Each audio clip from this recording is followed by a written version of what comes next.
Hello, everyone. I'm Jim Garrison. I'd like to invite you to this session on Humanity Rising. Welcome you as we begin our second of 4 programs on democracy and governance. As those of you know who have been watching Humanity Rising over the last several years, we've designated the crisis of democracy in the United States, but also around the world, as one of the code red issues of our time, because democracies everywhere are under the assault of rising authoritarianism. As we began our program yesterday, we noted what's been going on in Israel, which has been a frontline state for the experiment of democracy in that part of the world, but which over the last several months since the election of a new right-wing government coalition in December has seen an extraordinary assault on the Constitution, on the Supreme Court, on the rule of law, and on the question of race.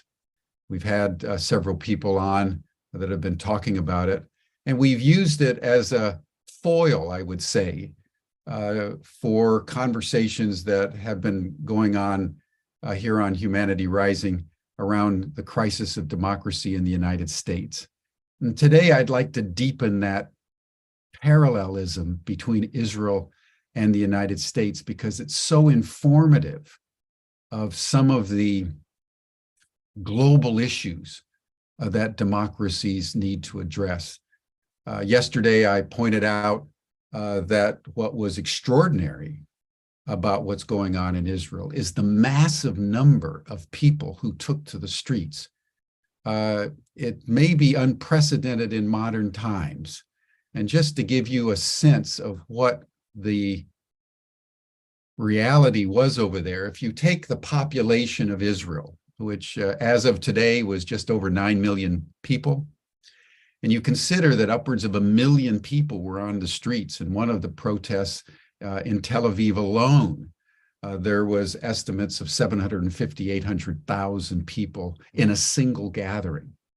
That's roughly 10% of the Israeli population. If you compare that to, let's say, Germany, with 84 million people, I don't think there's any example in modern German history where anywhere near 10% of the people came to the streets. You can have something of 250, 300,000 in Berlin, sometimes 400,000 or 500,000, but nothing approaching 8 million people in a single manifestation. If you think about the United States, with 330 million people, we've never in the entire history had anywhere near 10% of the people rise up at the same time for the same reason. So it's very impressive what's going on in Israel, and that is one of the reasons why we wanted to note it. But I also want to note something else, which gets to the core issue of not only why there is the protest, but why, as Jefferson and others said at the beginning of the American democratic experiment, democracy requires eternal vigilance. And I want to read something from the Times of Israel that is very important also to take in about what's going on. And that is basically a report of a meeting in the Knesset between Prime Minister Netanyahu and his senior colleagues in the right-wing coalition, indicating that they have no intention of compromising. They have no intention of listening to what 10% of the Israeli people have been saying. And it quotes, for example, the National Security Minister Ben-Gvir saying that we're letting the anarchists win, and there is no way that I'm going to stay in the coalition if Netanyahu compromises a millimeter. And then the religious Zionism party chief, Bezalel Smotrich, the finance minister, said, we're not going to let them win. We're only halting the legislation for a few months. At which point, and this is the salient issue, at which point the justice minister, Yariv Levin, said, you're all correct, but we need to be smart. We'll pass the legislation later, but not now. The reality is that we have people in Likud, the Conservative Party, who are opposed. I'm not sure that we have the 61 votes in the 120 seat Knesset to pass. We're going to get our reform, but we have to look at what's going on outside because it can't be ignored. And what he was referring to was that Netanyahu had fired the defense minister, who over last weekend had come out in opposition to the reforms. And that meant that this razor-thin majority that they have of 64 votes had been eroded by one and possibly another 3 or 4, so that they couldn't, even if they wanted to, push through the legislation. This is very important to note about what's going on in the world today as a challenge of democracy. That the prevailing institutions have become so disconnected from the people, from the popular will. You think France with the pension reforms. You think Britain with the massive strikes, in Germany with the massive strikes and manifestations are going on. And if you listen to what's going on underneath that, what is universal, particularly in France, is the people are protesting because they don't believe the government's even listening to them anymore, whether it's on the pension issue or any other issue. And so what you see being played out in Israel, which is also being played out in the United States and other countries, is a increasingly disconnected polity where the government institutions, whether it's by corporate control or the military-industrial complex in the United States, or national security issues and right-wing politics in Israel, are at a moment of breakdown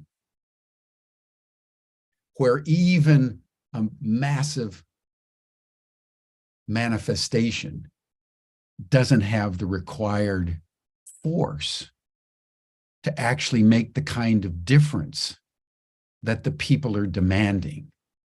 And so what we're going to see in Israel over the next couple of weeks until Passover is over in April is a maneuvering that, like other countries, will test a system that has become fundamentally broken.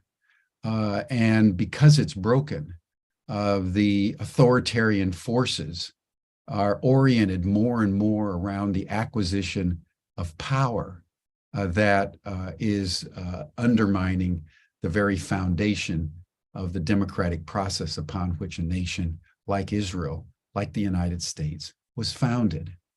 And the final point that I would make, which is very important to take in with Israel, as well as the United States, also England, is the relationship between racism and authoritarianism. The issue of Jewish supremacy in Israel, as we heard from the former Director General of the Israeli Foreign Ministry last week, is integral to the power that they seek in subverting the democratic processes so that a racist ideology can be reinforced by authoritarian control. And when you mix all this together, you have, in a nutshell, some of the intractable contradictions that are unfolding in Israel as they are here in the United States, which indicates that this question that we're grappling with this week in these 4 sessions between democracy on the one hand, which by its very nature is diversity, but within the respect and the container of the rule of law, is a very fragile equilibrium when you factor in governance. And so those are some of the issues that I think we need to pay attention to very, very deeply as we consider these grave matters, whether in the Middle East or in Europe or North America and other places around the world where democracy is under threat. It's essentially the same playbook almost everywhere. Before we deepen our dialogue around these issues today, let us pause as we always do, and let us just simply breathe together. So for those of you who are new, in a moment, you'll hear the sound of a bell. And when you hear that sound, just breathe in very slowly for about 5.5 seconds. You'll hear another bell, and then just breathe out slowly. Conscious, coherent breathing. Going to take 10 breaths together, and then we'll begin our program. Thank you, everyone. Let us breathe together.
Thank you, everyone. Now it's my pleasure to introduce my good friend and colleague, George Cappannelli, who's been foundational to what we're doing here at Humanity Rising and integral to our evolution toward Humanity Rising Network. He's curated all of our programs on the crisis of democracy. So George, thank you so much for bringing this extraordinarily powerful and important issue to our global audience. And I turn the program over to you. Thanks, Jim. Thanks very much. Thanks for your intro. So many important points to consider, welcome those of you who are joining us. And in a couple of minutes, we're going to bring on 2 wonderful guests who've spent good portions of each of their lives dealing with this question of democracy from a number of different standpoints. Before I bring them in, there are just a few more things I want to add to our menu today. In ancient Rome, when generals would go off with their armies to conquer new territories, many of whom were very successful, they would return to Rome and they would camp their army outside of the city. And one of the things they wanted to do was parade through Rome with their armies in celebration of their victories, and obviously as a way of garnering more power for themselves. The Roman Senate, however, had a different desire. So they let the Roman general with their army sit outside of the city for some time, long enough, in fact, because the general was generally paying for the army, where the general would run short of funds and the army would begin to disperse. And at such time that the army began to disperse, the general would be allowed to come into the city for his victory march, but of course, in a far weakened position. I say that to you because I want to draw a parallel to what often happens, especially in the United States, but it's also going to be tested in Israel soon. And that is this army of 1 million citizens, 10% of the Jewish population, that are currently in the streets. Eventually, as this right-wing group in Israel know, they get tired. They have lives to lead, they have businesses to run, they have jobs to go to. And so they start to go home, or they go home. And at that particular point, those in control tend to get away with murder, literally and figuratively. So I stay up nights wondering what it would require us as a people to turn out in those kinds of numbers. We do during our election cycles. In 2020, approximately 25% of the population turned out and voted for the candidate that won. And another almost equal number of people turned out for the candidate that lost.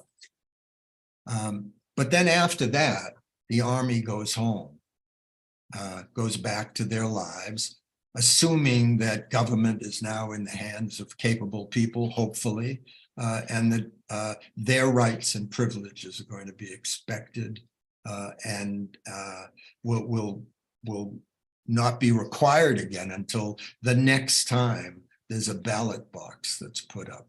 Now that's an illusion.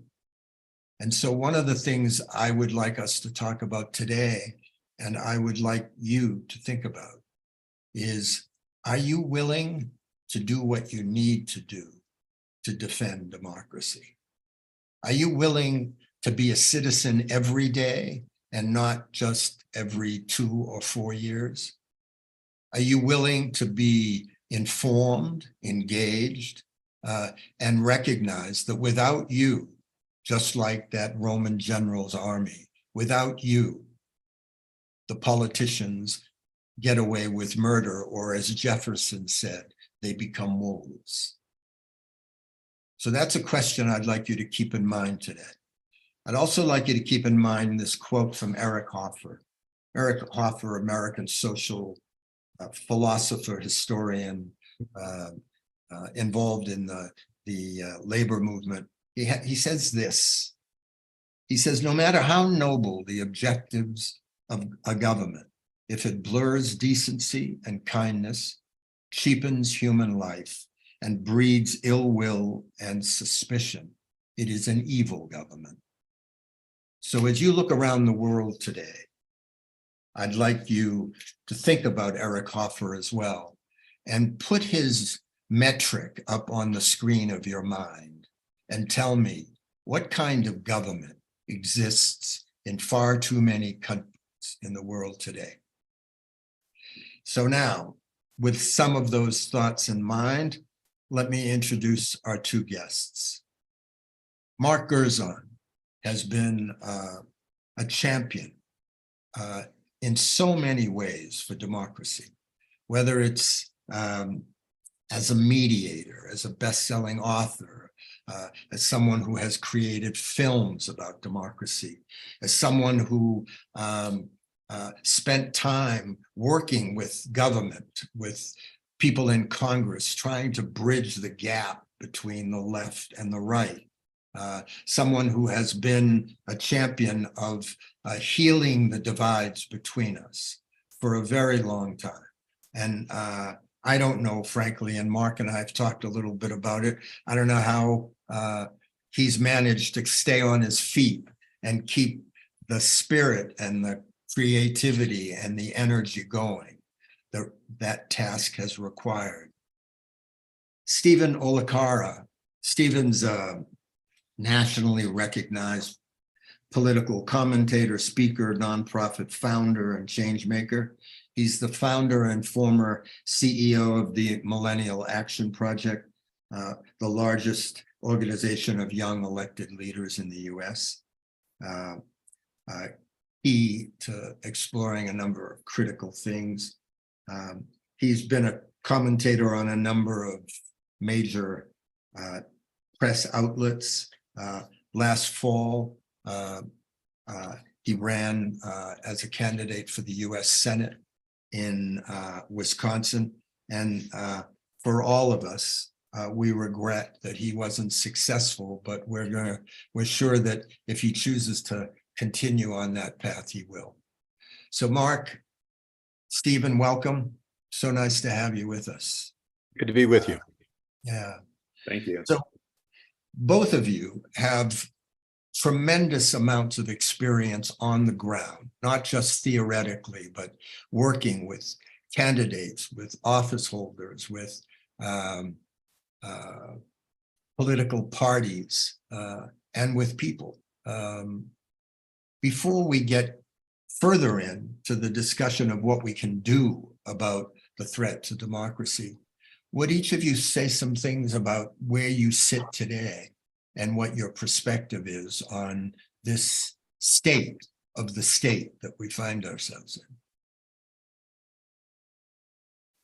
Stephen, I defer to you as to start off, if you're okay with that. Yeah, sure. Go. I can kick this off. Well, first of all, it's great to be with the Humanity Rising community. Thank you, George, for that introduction. And Mark, as always, great to be your tag team partner in crime.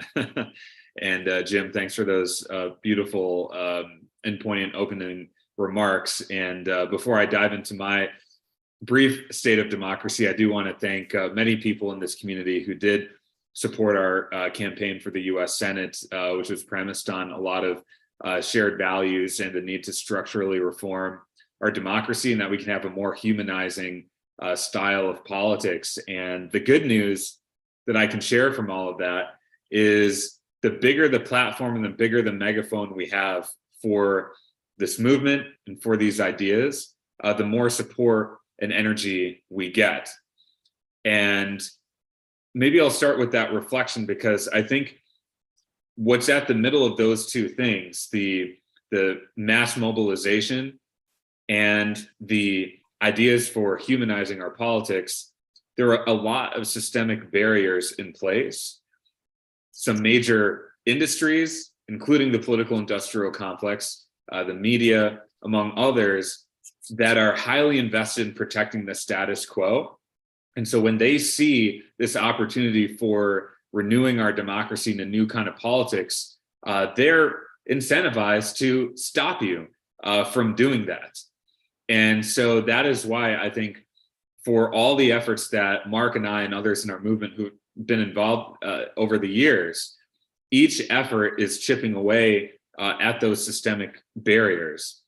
And so what I'll point to are, I think, three key areas that we need to be looking at that I think can have an outsized impact in renewing this experiment in democracy. The first I'll point to is around voting reforms and opening up primaries. One reason why we're seeing these distorted results and the incumbent players have so much power is that they have a huge amount of control over the primaries, and the primaries, of course, determine who we see in the general election. And then you have usually a kind of lesser of two evils situation in the general election, and people aren't inspired. So opening up primaries, I think, is one of those big things that we can do. The second that I would point to is money. And many of you know I made this a central premise of our campaign. But if you look at any industry, just look at the flow of money to understand behavior. And politics is no exception to that. And so when you see the media and other aspects of the political industrial complex looking at only money as the indicator of a candidate's viability, well, you're not going to maximize for leadership. You're going to maximize for telemarketing and those who have inherited a lot of wealth. And so we have to change the money and politics system so it's more of a level playing field. And the good news is there are concrete reforms moving at the state level, clean election laws that really do accomplish that to allow better leaders to emerge. The third area I'll point to, which is actually, I think, the area that's most ripe for reinvention, excitement, and reform, is the media itself. I think there are separate issues happening at the local and national level in the media. But at the core, what I would say here is we can't tell an inclusive story of us and of democracy if we don't have the media infrastructure and incentive to do that. And I can share lots of stories about what I saw locally and at the state level, as well as my national commentary that I think speak to how these media infrastructures are manipulating and dividing us instead of actually informing and uniting us. And so those are three structural issues that I would point to. But again, I'll just end on a positive note here, which is what I call the exhausted majority is real. That was one of my biggest inquiries that I would say during my campaign. And whether it was people on the left, right, center, there's really fertile ground for what we're talking about. And we got to get the message out there and get our leaders out there too. So those are my brief reflections on the state of our democracy. And I'll pass it to Mark. Well, thanks, Stephen. And I'm really glad you went first, because I knew you would hold the point on the wheel of talking about how things could get better in the structures of governance, which is, the main theme, right, George, for these sessions. But I did want to say something and follow up on that about the inner life, because we could talk the entire session about the external institutions, open primaries or the media or, all sorts of things. But I want to just start by holding the point on the wheel of the inner life, of the inner dimension of politics, and saying that after 20, 30 years of working on bridging divides, when I see how bad things are now, how challenging things are, I've been taught not to say bad or problem, I've been taught to say challenging. But anyway, I'll say challenging. It's impossible for me not to talk about the inner life. And not just because we did those 10 deep breaths, but because I've been studying neurodiversity very closely. And democracy almost assumes it doesn't think much about neurodiversity. It doesn't think much about mental health. It doesn't think much about the authoritarian personality or the progressive personality. Democracy and the founding fathers did not think much about the amygdala. They did not think much about the effect of fear on the nervous system. They didn't really know about the nervous system. And a question I'm asking, and a question I'd like to bring to this session, is when it comes to next steps for democracy, what are our assumptions about the human brain, human personality? To use Jim's 10% number, at least 10%, possibly as much as 20% of the American people right now believe a big lie. You can look at that through a political lens, or you can look at that through a psychological lens. And if you look at it through a psychological lens, I think you have a situation where people are to some degree delusional. And politics has no way of discussing delusion. And there's delusions on the left too. I'm not saying they're just on the right. But I just want to make sure that we bring into the conversation not only the external structures we're dealing with when it comes to next steps for democracy, but also this internal dimension. Because after 3-4 decades of doing this work, George, I'm really struck by the depth and universality of a certain kind of us versus them structure of thinking. And I'll close with this thought, which is that, until I worked for the UN and until I worked with emerging democracies in Africa and Asia, I was looking at things through an American lens, and I thought, boy, America seems polarized. Oh, gee, America's getting more and more polarized. But after working in several other countries for the UN and witnessing this us versus them psychology, I'm really starting to have a lot of compassion for our species, because we seem to be wired for a kind of us versus them logic. And I've never worked in any culture where it doesn't emerge.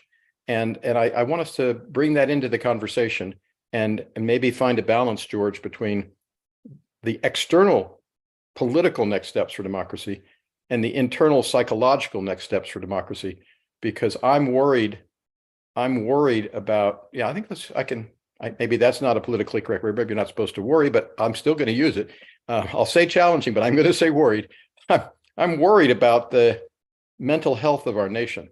And I'm worried that people who want political action are making assumptions about neurodiversity, that we all think the same. And just, I'll finish with this, that when I listened to those 10 gongs of the chime, I relaxed and I went into, had a moment of kind of a cultural observance, let's call it. And then I just kind of stopped and just dove in and relaxed and felt my breathing slow down.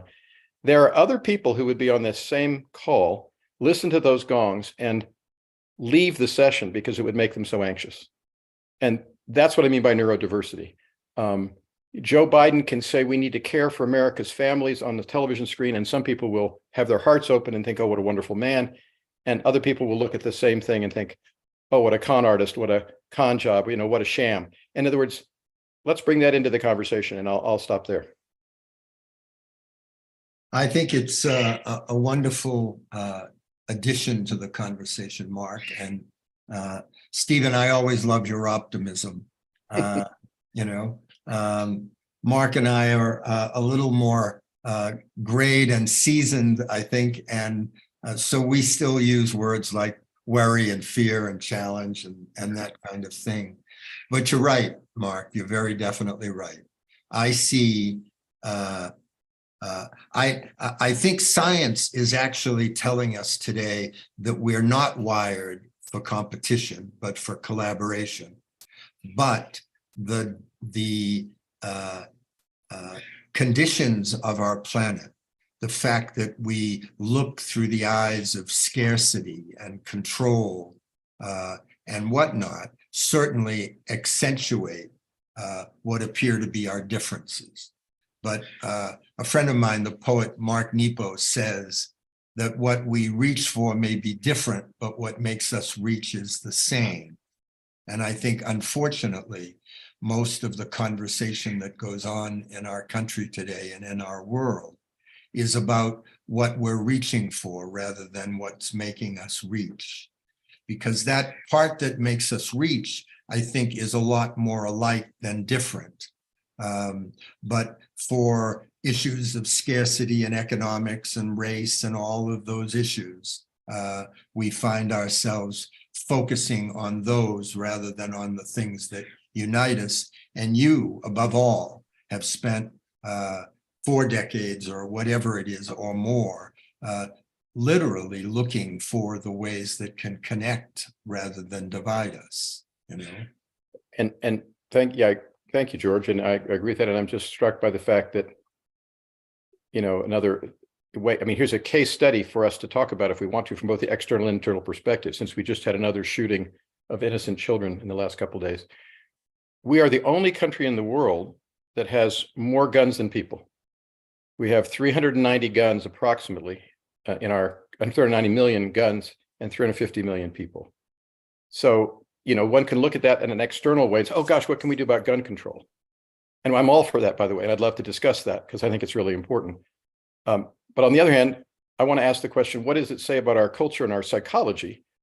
We are an exceptional country, clearly exceptional. We're the only one in the entire 170 countries that have more guns than people. So what does that say about us on the inside?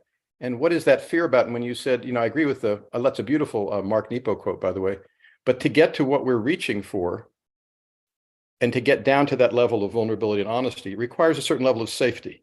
We've got to get out of our positionality I'm for this, I'm against that, I'm a Democrat, we got to get into a quieter, softer place and speak from our heart a bit. To do that, you need to feel safe. And what I'm noticing about our country is that despite the fact we are one of the safest countries in the world with oceans on both sides and good civil institutions, we have a frightened populace that wants to have a gun, and some want 15 or 20 or 30 guns. So that's why for me, the external and internal always fit together. And I'll obviously defer to you, George, about how to, but most conversations, and this is something we're working on at Mediators Foundations, most conversations either go external or internal. You know, we'll either have a meditation retreat and pray for peace, or we'll go out and march. And very rarely do those two come together. And one of the things I love about Humanity Rising and what you and Jim are doing is that I think we can have both of there's space for us for both of those in this conversation.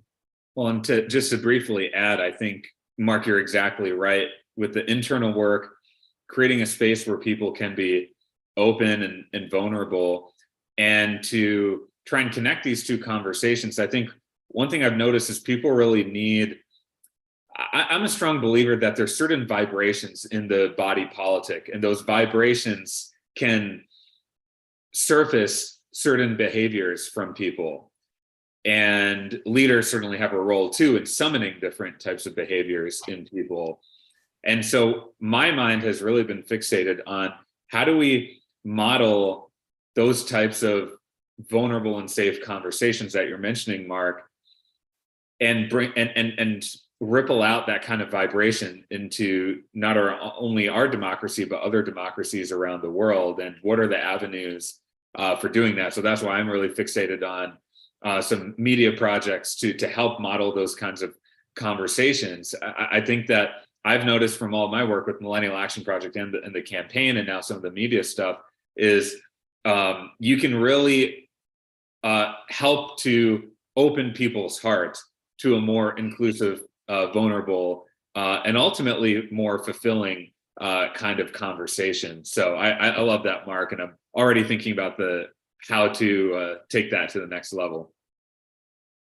Well, I think that one of the things when we talk about this inner-outer conversation, what's the old expression that the longest journey anyone ever makes is from the head to the heart, you know?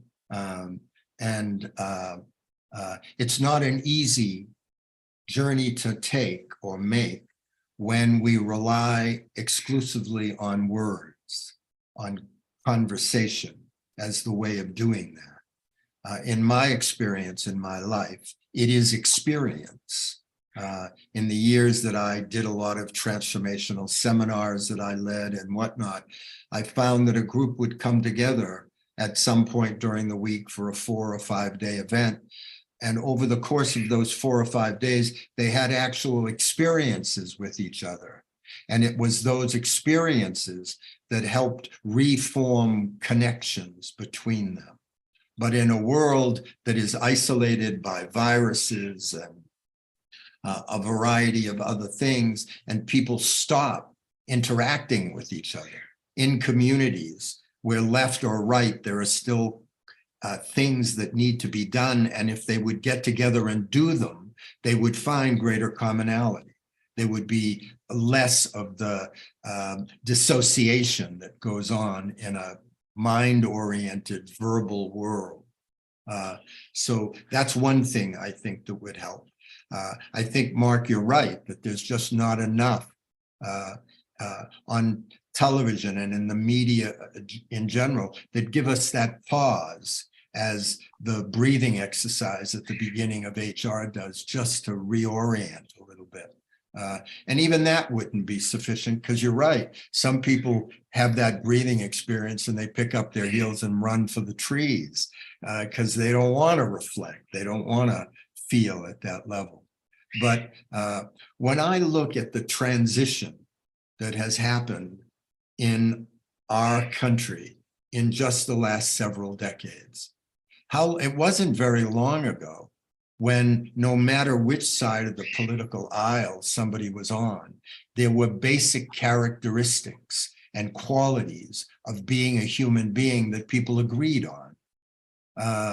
That is one of the terrible disruptions as the social dilemma, and the same group doing the social dilemma that are now talking about the AI dilemma, because we are being manipulated. We are being toyed with at so many levels. So I don't know.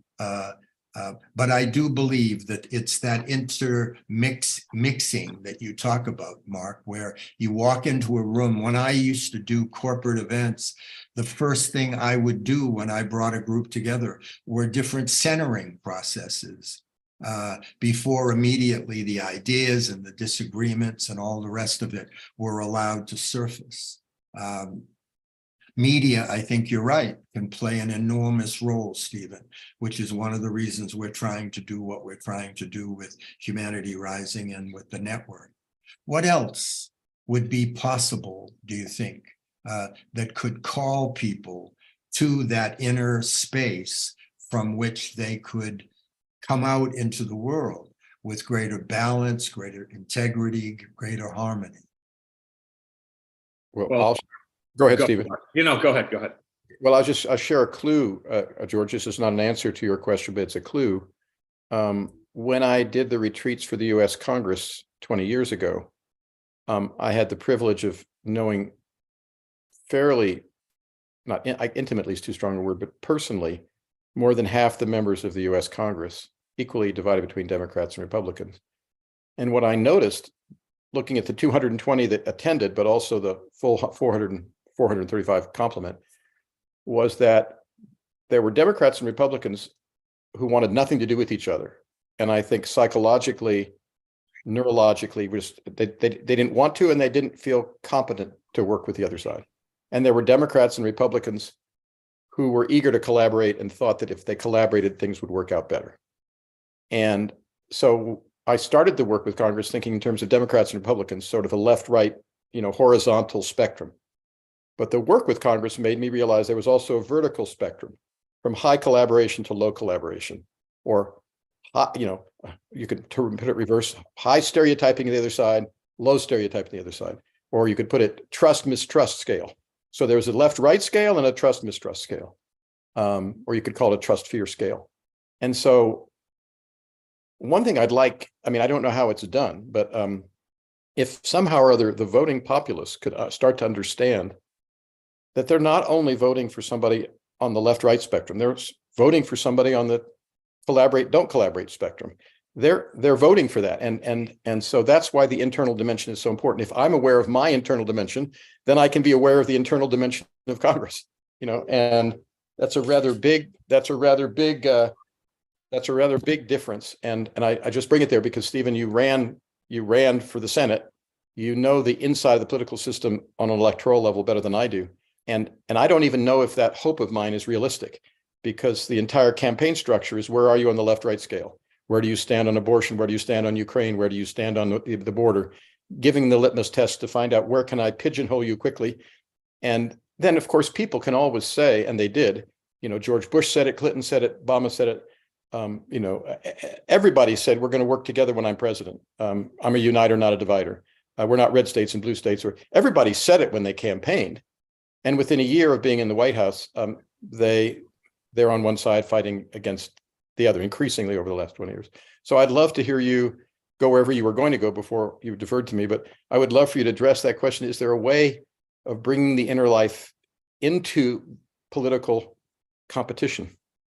Yeah, absolutely. I think a lot about that y-axis of politics a lot. It's like, and there might even be a z-axis as well. Like, we need to open up these additional dimensions to politics and get out of the single one-dimensional kind of plane that we see. And I can share with everyone right now, maybe this is a good start to dispel this myth which is out there, which is just because you're on the far left or far right doesn't mean you're anti-collaboration.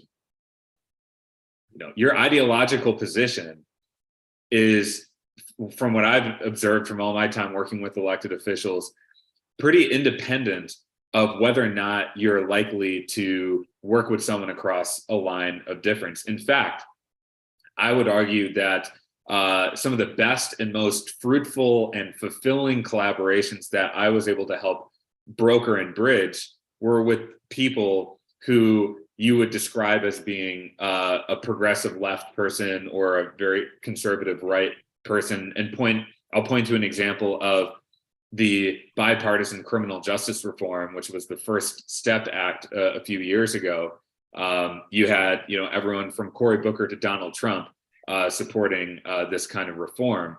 And in fact, I find that sometimes more fruitful just because the nature of the collaboration is rooted in principle as opposed to rooted in, sort of horse trading, and so as a result, the solution is more principled.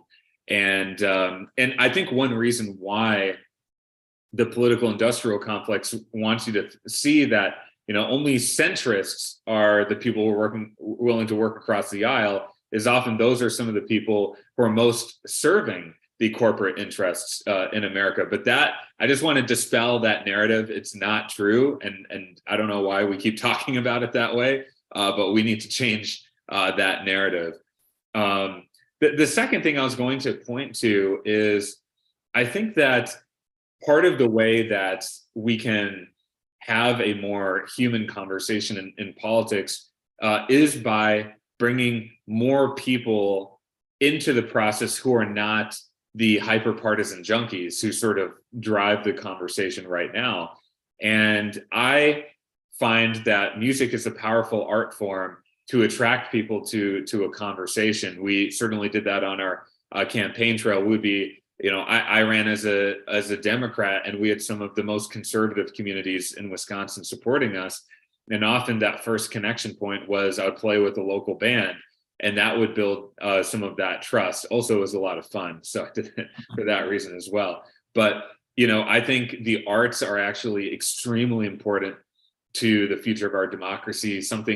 The last speech that President Kennedy delivered, which was at Amherst College, was about the role of the arts. And he had this great line actually in that speech. He said, "When power corrupts, poetry cleanses." And so, and the arts is just one. I think there are many other things, whether it's sports and food and other aspects of culture that allow people to connect in a different heart level way, which then builds some of that initial trust. I'll share another example related to sports and fitness, which is one of the ways, the mediums for some of our members of Congress. We've had a caucus in Congress called the Future Caucus that is bipartisan, a lot of young members of Congress. The medium that they used often to pitch and riff on ideas that later became bipartisan legislation that passed was in the gym in the morning. So they're working out physically in the morning, and then later in the afternoon, they're working out legislatively on bipartisan legislation. And so I think any of these things I think are really important, but I keep going back to music and particularly jazz as an art form, which I think is just about the best metaphor I've found for a healthy democracy of how we can bridge these divides, which at its core is speaking to a democracy that really should be a call and response kind of democracy in the same way that jazz is a call and response art form. Well, you're talking, Stephen, and we mentioned it before, that experience is ultimately something that takes away the fog of dissociation and requires an emotional engagement of some kind or another, As we're talking about this, though, there is, I think, a fundamental premise, and that is that we would hope that people who engage in public service are people who are at least open, whether they're low or high on the collaboration or the engagement, measurement, that their intent is to do the business of government. And unfortunately, where we are today is that a very large number, an astoundingly large number of people appear to come into this process of public service with a very different intent. So when the intent is to accumulate power, disenfranchise, protect the minority, it is very hard, I think, to find that opportunity. We can't give up on it, but nonetheless. So I think about what do we need to do to change the requirements for candidacy? I mean, I can't imagine that in a world like ours, we elect a president who hasn't taken both a psychological and a physical test, that candidates are not required to take emotional intelligence tests, that they're, you know, that it's like a street brawl now. We have an open square, and anybody who's on their feet capable of walking into the square becomes eligible to be elected as a representative of the people. Yeah. And so I think that on the broader level, it's this inside outside conversation that we're talking about. And on the macro level or the micro level, we need to look at what do we do? As you said, Mark, if you're measuring a candidate just on left or right and not on degree of collaboration, willingness to serve, then we're using the wrong metrics in the beginning to elect our officials. We're using a one-dimensional matrix and we're paying the price for it. And I want to go back to what Stephen said and then also comment on, we have somebody in the chat who's asked, are there any new thinking out of the box methodologies in the political arena, asks Deanna Rice.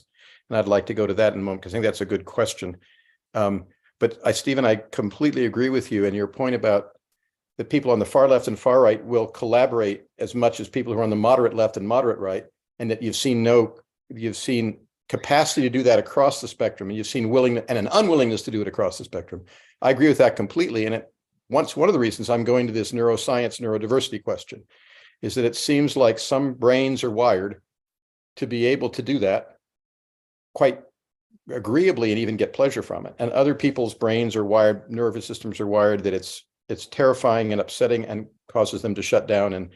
And the data shows that being exposed on the internet to diverse points of view is not increasing tolerance and acceptance for diversity. It's actually decreasing and making people more ideological, I think, because they're not meeting in that shared experience zone that you and George were talking about.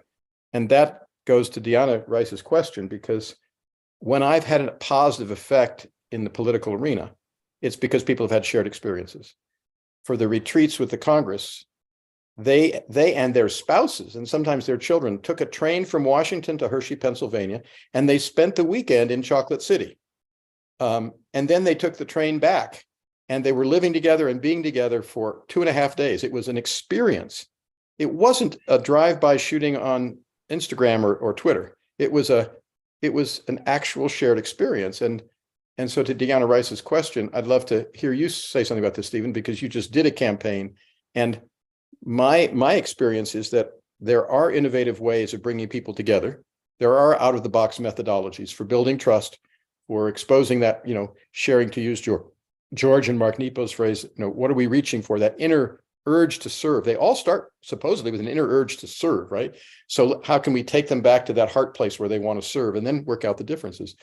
But what I noticed is that the higher up you go in the political stratosphere, the more resistant they are to those kind of shared experiences. And I'll give one closing comment, Stephen, before passing it to you, which is the thing I had to fight for the most in the design of the agenda for the United States House of Representatives was to keep in the agenda small group process, half Democrats, half Republicans, sitting together and answering the question, how does the way we deal with differences in politics affect you and your family personally? How does the way we deal with our differences affect you and your family personally? And the members of the House were there and their spouses in the circle. It was the most intense and cathartic and powerful thing I've ever witnessed. And it was because but I had to fight for it, because a lot of staff and a lot of people are saying, oh, don't ask them to speak personally. All they do how to do is give speeches. That's all they want to do. They don't want to be vulnerable. So in this confidential private setting, going to Deanna's question, we did exactly what we're talking about. It was transformative, but it was an hour and 15 minutes on one weekend. And then they went back on Monday, back into the same system.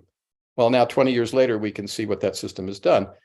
They won't even go off for a weekend together anymore because they've lost the faith, they've lost the capacity, which is why I wonder from an internal perspective, what's happening to our leadership class. And I think it goes to the point that you're both making, which is there's now an endless campaign and people want to be campaigners. They're not interested in governance. They're interested in winning this campaign and then making sure they're positioned to win the next one, particularly in the House where it's only 2 years. So I'd love to listen to you, Stephen, talk about how can that be turned around? Well, a few things. When you were talking about, creating these shared experiences for members and legislators, it made me immediately think recently to a premiere we did for that First Step movie, which is the movie that chronicles how that bipartisan criminal justice reform passed. And we had a panel. On the panel was one of the legislators we work closely with. And his story actually touches on a lot of what you were talking about, Mark, which is when he first got elected to the state legislature, he was one of the most hyper partisan members. And there was a Republican who he thought just hated him and they did not have much of a relationship. But because an external group invited them to tour a youth prison together, they were able to build a shared connection and experience. Turns out they had a lot in common. And so Democrat and Republican going on this trip together. Well, you fast forward and they end up co-sponsoring a bill to close that youth prison together, and was one of the bigger victories here in Wisconsin over the last 10 years. And so in the section of the conversation about what can people do to be helpful, this legislator, I think correctly said, find good reasons and opportunities for us to tour things together, to go and have shared experiences together, because certainly we don't do that naturally in our own state capitals. We need to do that externally with other groups. And that's exactly what Millennial Action Project does. And I think that's a successful model. Now, I also think that to George's point, the metrics that we're using are off, as well as the incentives as well. So, for example, one reason why we have these perpetual campaigners, like you mentioned, Mark, is because they're not only as a candidate, but now once you're in office, the biggest metric of your sort of influence in office is how much money have you raised. You have to pay dues to the party. You have to pay dues to get on more prestigious and influential committees. And there's no limit to that, by the way. There's no, okay, you reach, $1 million and then now you can focus on governing. That doesn't exist. There's no limit to how much money is required. And so this fundraising exercise continues to balloon out of proportion, and they spend most of their time on it. And so it is absolutely true, and hopefully this is not shocking to anyone, that once a lot of these freshman members first get elected, they're right back into campaign mode. They're raising money the next day they're sworn into office. And so that is, no one wants to do that. Here's another news flash. No one in Congress or in state legislatures want to do that. It's not fun. And that's frankly not why they got elected in the first place, but that's the system.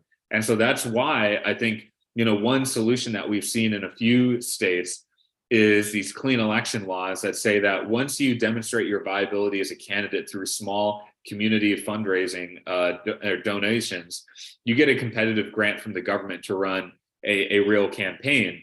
And so what that means is that you're actually focused on listening to people and learning and connecting, as opposed to fundraising all the time. And then that, connects to the metrics, George, about, say, presidential races, because,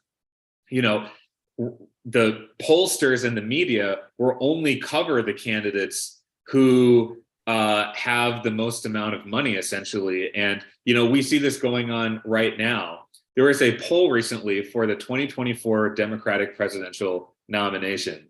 They included about 10 or so names on the list: Joe Biden, Kamala Harris, Pete Buttigieg, you go down the list.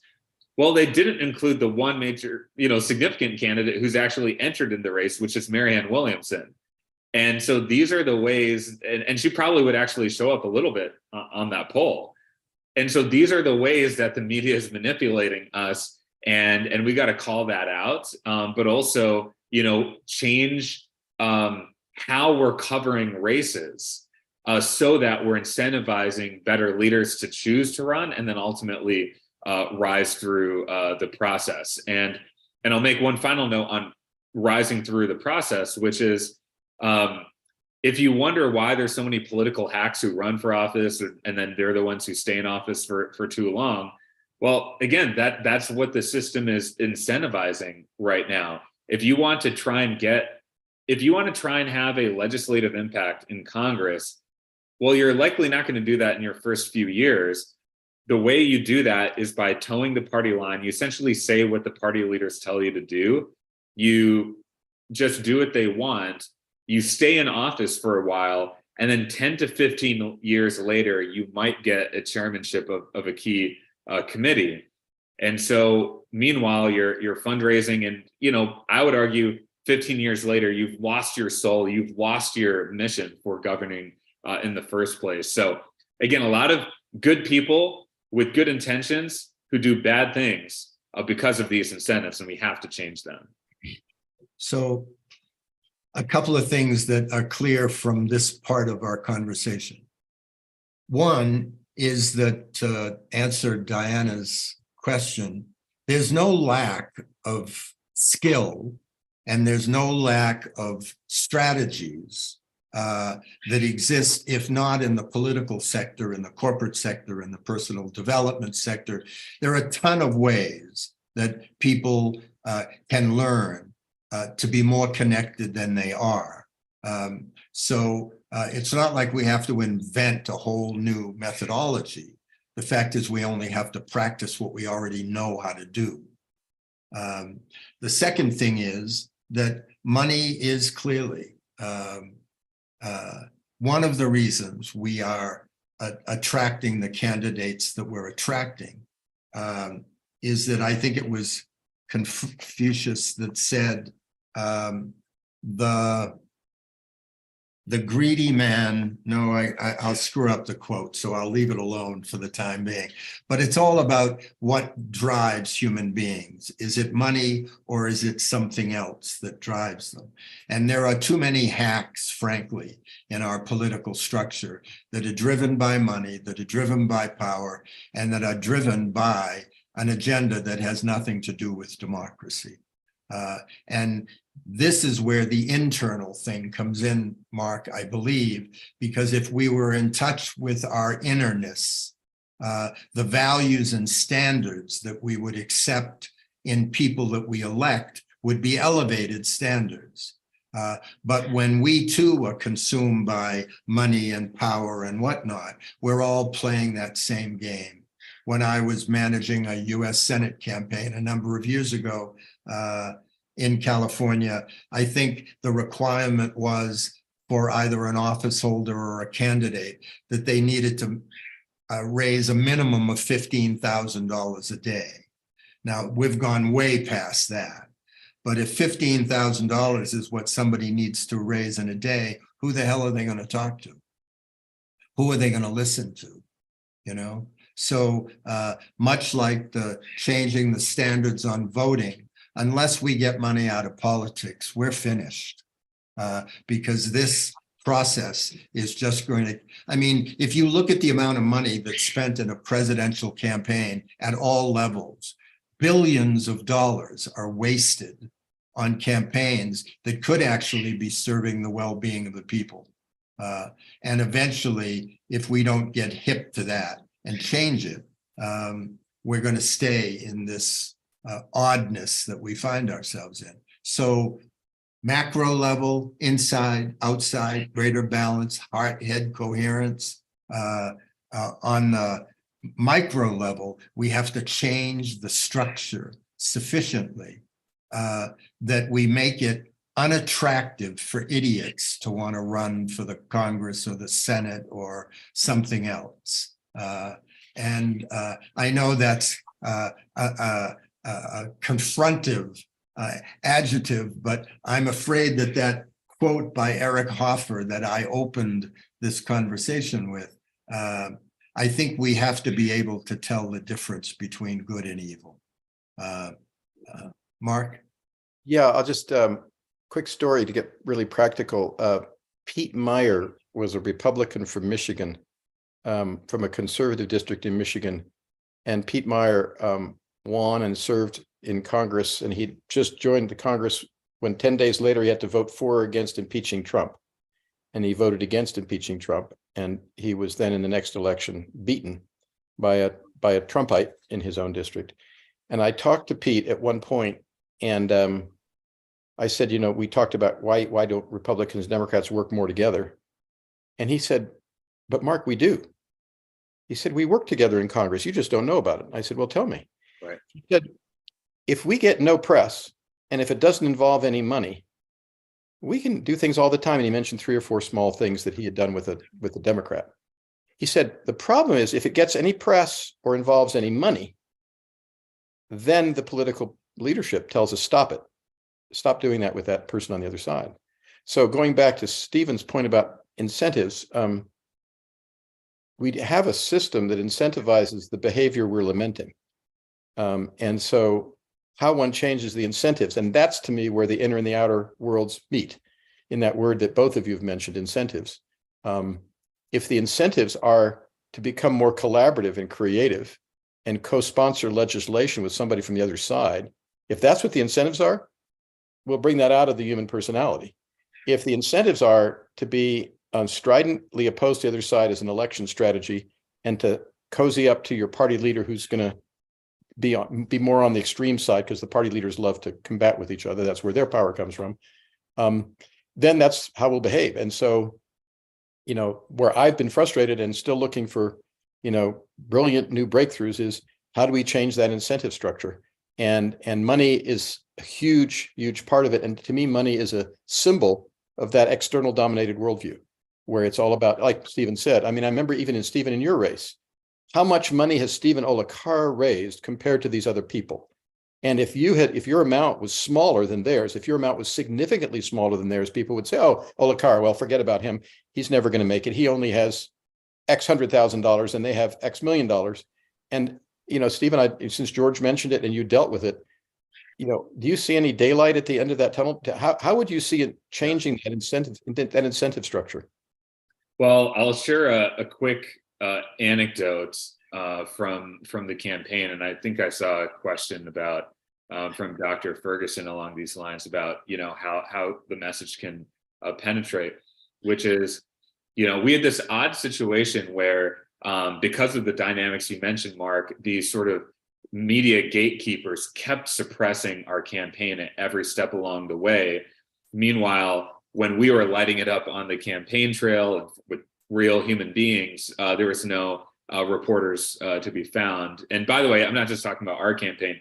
For any of the campaigns, no reporters actually in the field. Their only reporting is around money and TV ads, which is lazy journalism, frankly. So this sort of narrative had been created.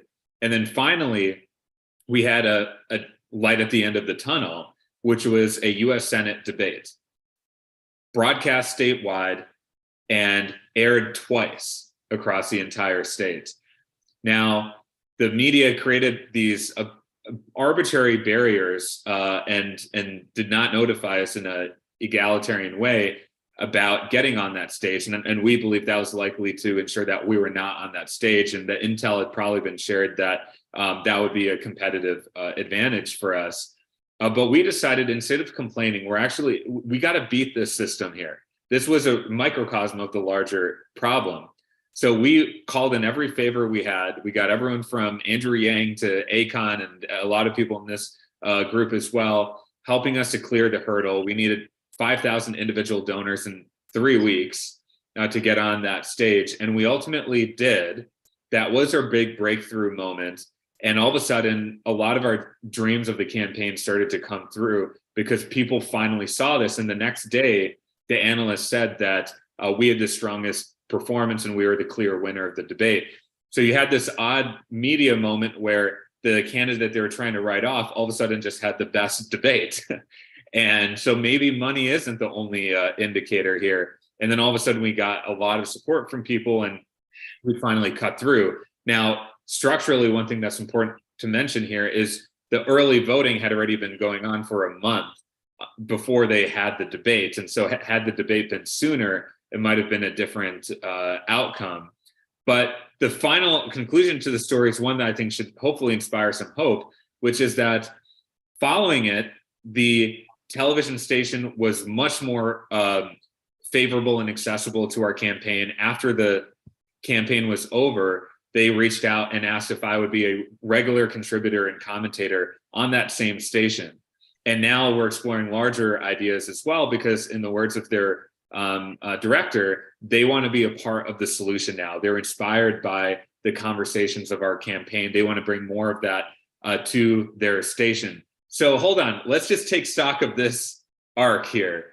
We just went from a media entity, trying to, ensure that we're not on that debate stage, to becoming an advocate for the very ideas that we're talking about here. And that occurred in the span of a couple of months. And now we work really closely together. And I do believe we're on the cutting edge of being part of the solution. So I think that should just inspire hope that not only are solutions possible, but, effort and persistence, you can make the system better. And this was just one example of a victory. Well, I want to celebrate that, and in a minute broaden the conversation a little bit. But one of the things that I want to remind our audience, we started the conversation with what's going on in Israel and 1 million people coming out and whatever.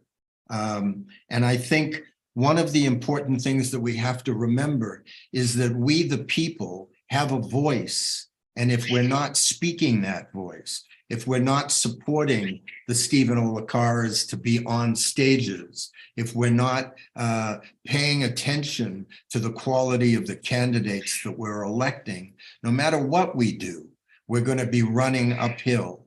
I mean, I know in the economic sector, I'll have conversations with really good people. I mean, people who are conscious, who are committed, who are doing all kinds of things.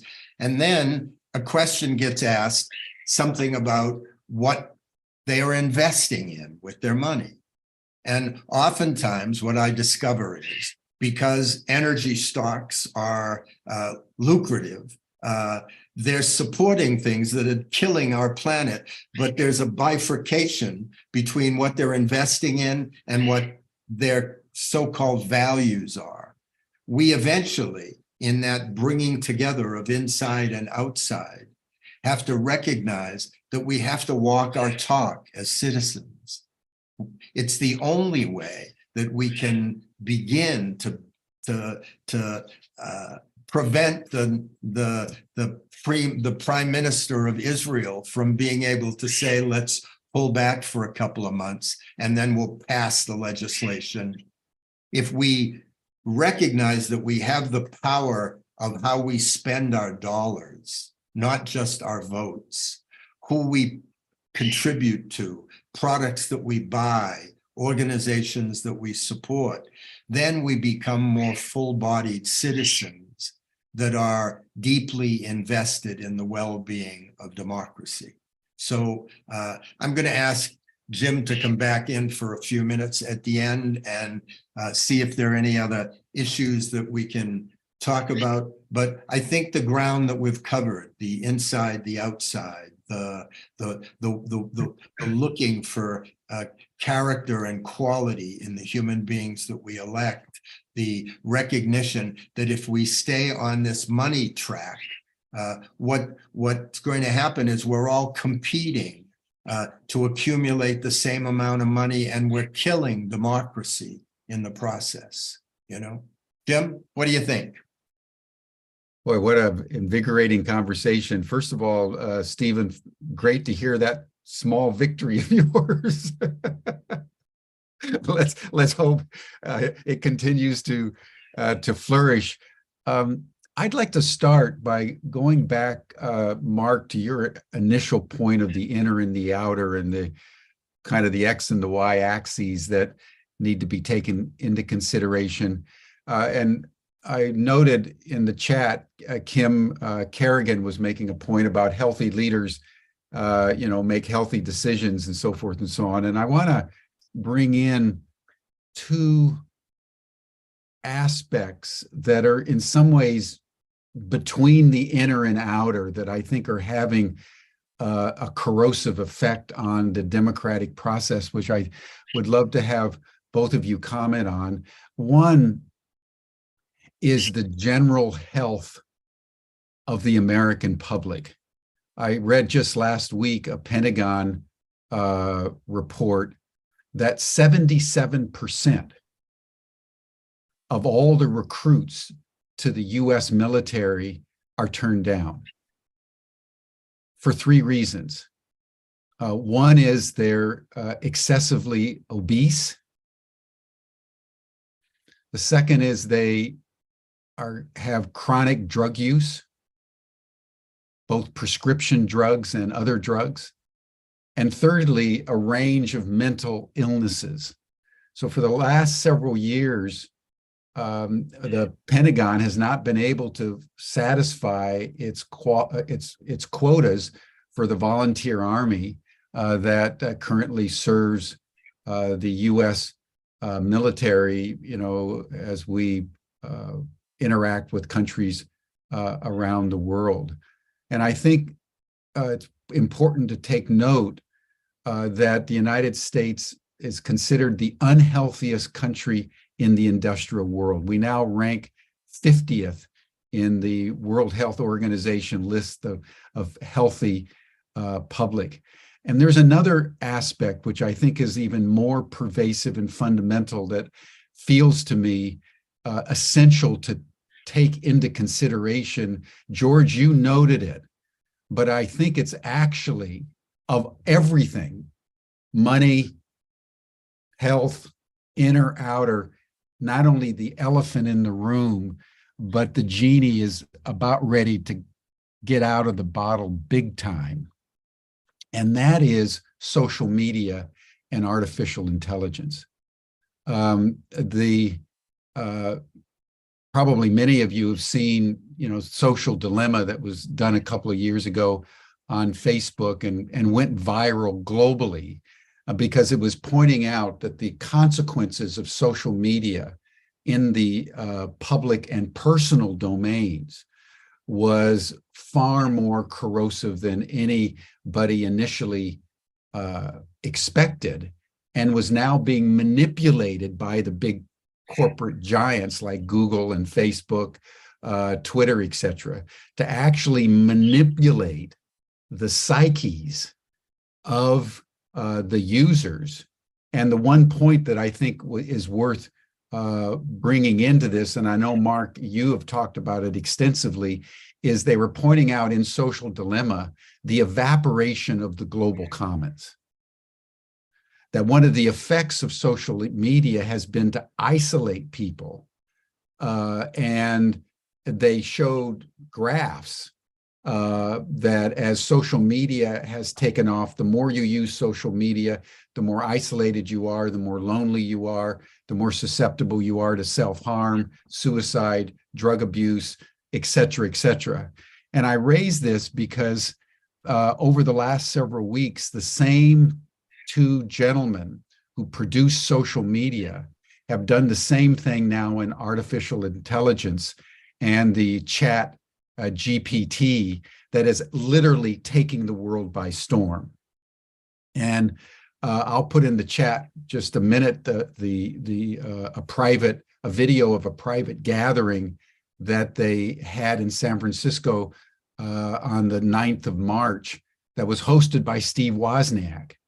And just today in the news, Steve Wozniak, Elon Musk, and a range of technology leaders are saying publicly, we have to stop these giant experiments in AI, because one of the things that was said in this briefing is that what nuclear weapons are to the physical world,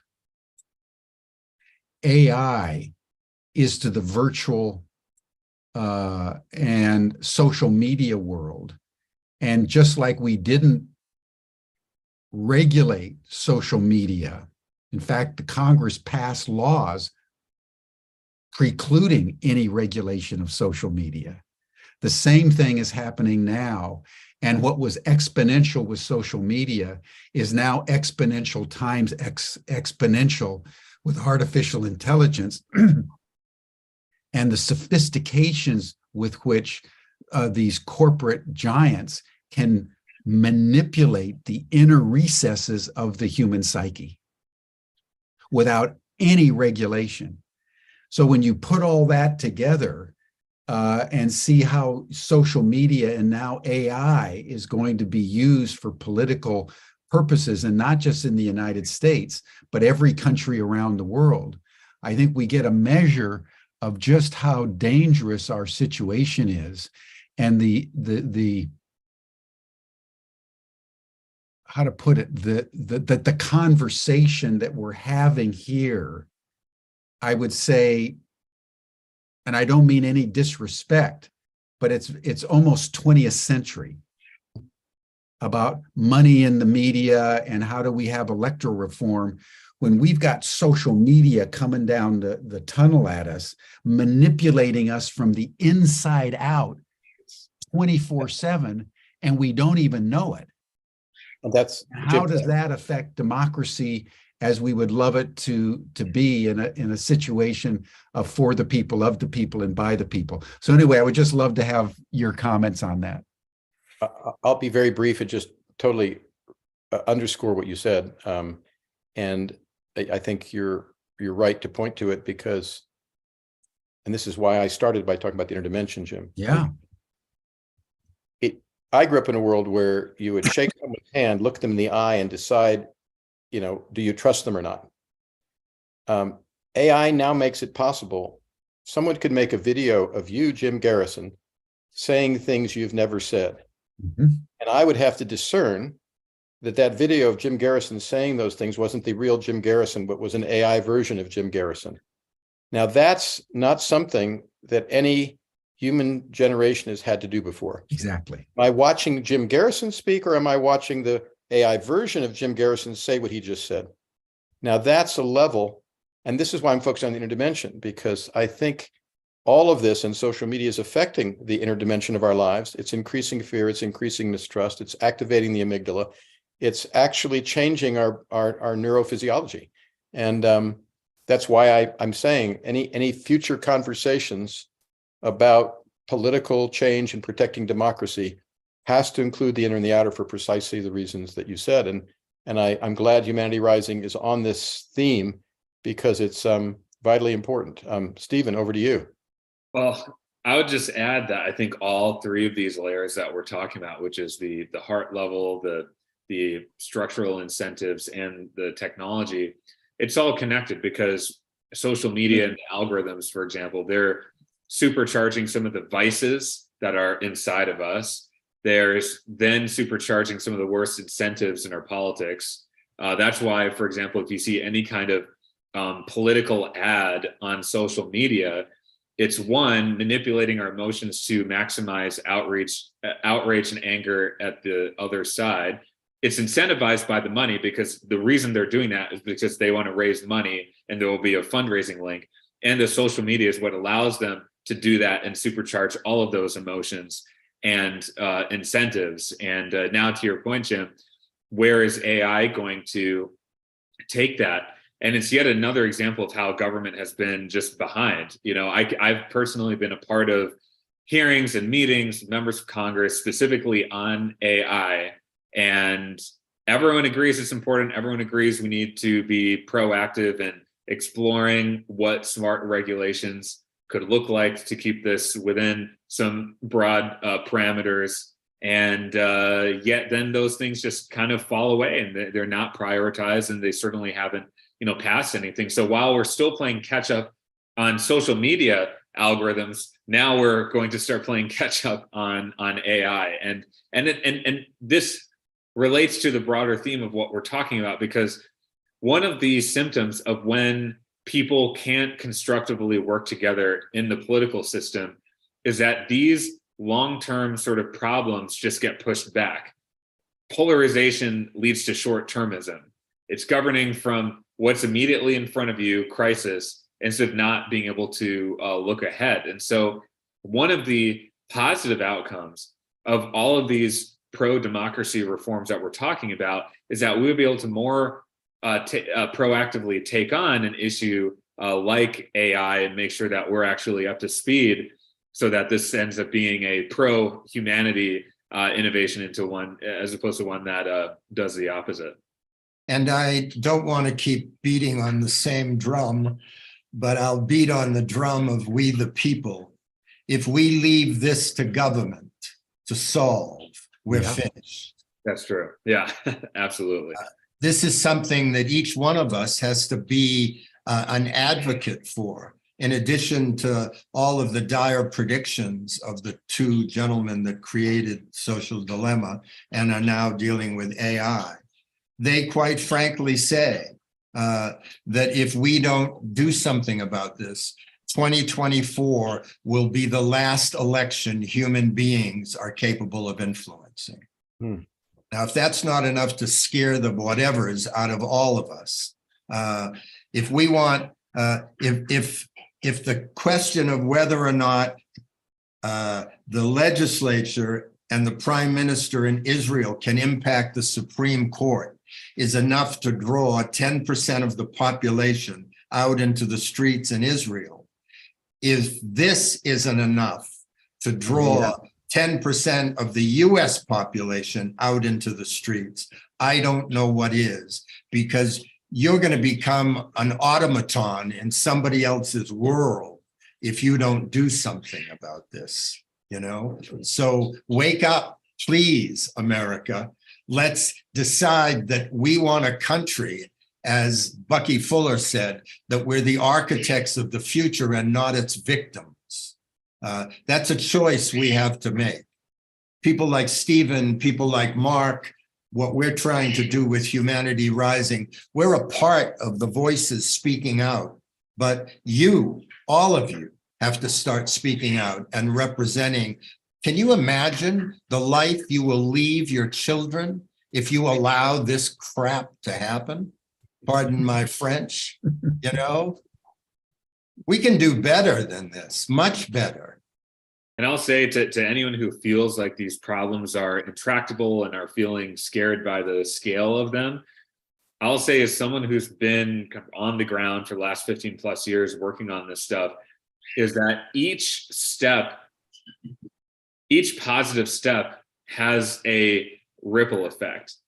And so in your own ways, whether it's a conversation that's more humanizing, whether it's signing up to join an organization that's working on one of these problems, and if you would like any recommendations on that, please, reach out. I'm happy to help point you in the right direction. Or whether it's, creating some kind of new innovation or solution on your own, each step really does build a positive ripple, and those really do add up over time. I can tell you the number of times where, we worked with a few elected leaders on something that was a pretty small solution related to say like workforce development. And then we were able to build on the social trust and excitement and momentum from that to ultimately then be on the front lines of protecting our democracy in 2020 during the pandemic elections. And sure, we had, mail-in voting and all those types of things, and working on actually passing gerrymandering reform, actually passing clean energy funding through Congress. Like, to do some of those big things, it all ended up starting with a small victory. And that's the power of one step. One of my mentors says that if you think someone ought to do something, that person is probably you. So I hope you take that, like each of these steps do add up to a larger whole, then all of a sudden you see a paradigm shift in our country. Thank you for that, Stephen. And I know we're pressed for time, but I have one more point that I would love to have each of you comment on, particularly given this notion of the inner and the outer, and that is qualifications for running for office, because I think that is looming given AI, social media, overall health, the manipulation now of the interior of the human psyche to be, at least as I'm viewing it, an increasingly urgent issue. And I would point out that the one country in history, there's only been one, that has implemented what Plato called the philosopher king, meaning the training of leaders, what Plato called for in the Republic. He's saying that for all the reasons, George, you mentioned, he said, we've got to bring to bear an educational process to leadership. And the only country that's ever done that is China. And that's one reason why China is the longest enduring country in history by several orders of magnitude. The Chinese have lasted for about 5,000 years. And for at least 3,000 of that, they have had examinations for their bureaucrats and all the senior officials of the realm that were rigorous, highly competitive. And only if you made it through the end of the process were you elevated to be part of the governing elite, the so-called Mandarin class. And they were very skillful over thousands of years not to let the process be corrupted, but to ensure that the competition was legitimate. And if you think, for example, the United States has lasted for 250 years, China has lasted 20 times longer than the United States and is probably the strongest economic power in the world today. So I just wanted to have that as a backdrop and ask each of you that if you were going to create the fundamentals of a threshold testing for running for public office, what would you offer into the public domain?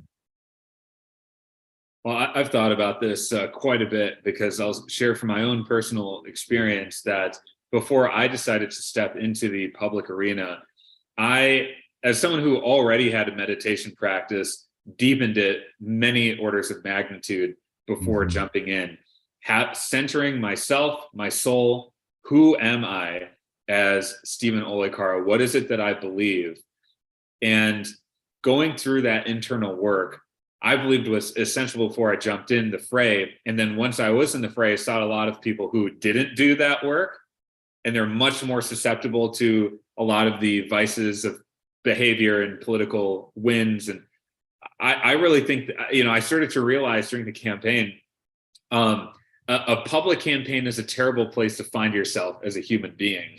I think it's really important to do that work ahead of time. Because if you don't, you're going to lose your soul real fast, and you're going to get swept up with all kinds of bad things.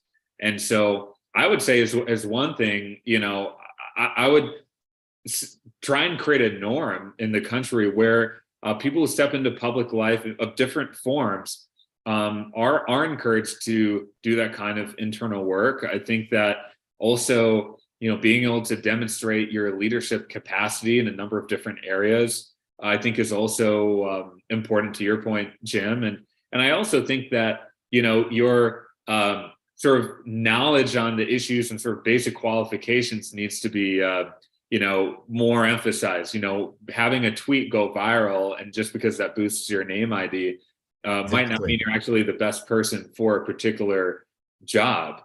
And so those are three things that come to me in terms of, demonstrating a basic level of competency and knowledge. And second is the emotional intelligence and the internal work. And then, the third is, I think, a lot of the incentives that we've been talking about. I think those would be a good start. Well, it's really important what you're saying, because it's reminiscent of what for the Chinese, you had to study the classics. Yeah. You had to study the Analects of Confucius. You had to study the I Ching, the Book of Oracles. You had to study calligraphy. They understood that you needed to know a lot, but you also needed to be trained in art as much as prose. Absolutely. So that by the time you rose to leadership, you were well-rounded as an individual and could make the kind of decisions that were for the good of the whole. So what you're saying, I mean, just think of coherence breathing, everyone. Yeah, and also for running for office. And I should just clarify that developing that well-roundedness that you're talking about doesn't necessarily need to come through formal education. I don't want to be boosting what I'm seeing in the educational industrial complex. Like it really, I mean, some of the wisest people I've known haven't had any formal education, and so it can come in a number of different forms. Of course. I'll end on a lighthearted note briefly, so George can close us. And I'd say I'd like them to do a 1-minute video to their favorite piece of music and dance to it. And I'd like to watch each dance for a minute. And because you can tell a lot about when somebody dances, when Donald Trump dances, or let's see how they dance. So anyway, there's a compliment. Talking about the arts, Stephen. Very well said. I mean, I'll say when I was in college, I did a final project for an acting class I had was to lip sync a song. And so I did James Brown's I Got the Feeling in front of a whole class of people, which involves dancing and singing and all those things, which I think is actually a deep insight, Mark, because we want people in public life who are comfortable making let me put it this way, you're comfortable being real and genuine with other people. And the other thought is I want to watch them speak to 21st graders for at least half an hour. That's the other way. How did they deal with 21st graders for talking about them? I'd like to see that, because that's it's almost like dancing, so. Yes. So, Jim, I think we're ready to wrap up, huh? Thank you. That was about Mark. tomorrow. Thanks, Stephen, both of you, very, very much for joining Pleasure. us. And I think those are two essential tests that should be put on every candidate's qualification. And above all, we should look at who they have been rather than who they want to pretend to be, And let the press do their job, unlike they did with George Santos. Yeah. And although I love your spirit about China, Jim, I find that there's a little bit being left out about political rightness and belonging to the right clan and party and all the rest of that. So that's another conversation for another day. I love the Chinese ethic and their leadership and whatnot. I don't particularly like their political philosophy so much. So especially in a world where we're talking about autocracies versus democracies. Tomorrow, we're going to be hosting Stephen Schwartz in a conversation that he and Tom and I had a couple of days ago. Stephen is a truth teller, and I enjoy his expansive intellect, and I think you will as well. And Jim's going to join us after the first part of that conversation, hopefully, and we'll take it a little deeper. So that's tomorrow on the Democracy Governance Dialogues. Thank you, George. Thank you, Mark. Thank you, Stephen. To George's last point about China, it's worth noting that it was in the 20th century and the civil wars and the rise of the Communist Party that they stopped the examination system, calling it obsolete. And they replaced it with an authoritarian system that we see today. And China will take some time to recover from that break from the past. And so, but these issues, everyone, are very deep and very complex. And as Stephen said, multi-layered and interactive with one another. And I think Mark was making a very important point about the inner and the outer. And at a moment in time where the outer is impinging with increasing sophistication to manipulate the inner, we have to really be awake, as George keeps saying session after session, with the power of one, to ensure that the authentic free expression of people endures into the future through the kind of vigilance that's required generation by generation to preserve our democratic way of life. So This brings our second of 4 sessions to a close, everyone. You're all welcome to the after session chat. You'll see the link in the chat box, and we'll see everyone else tomorrow, same time, same station, for an extraordinary intellect of Stephen Schwartz. Thank you all. Bye.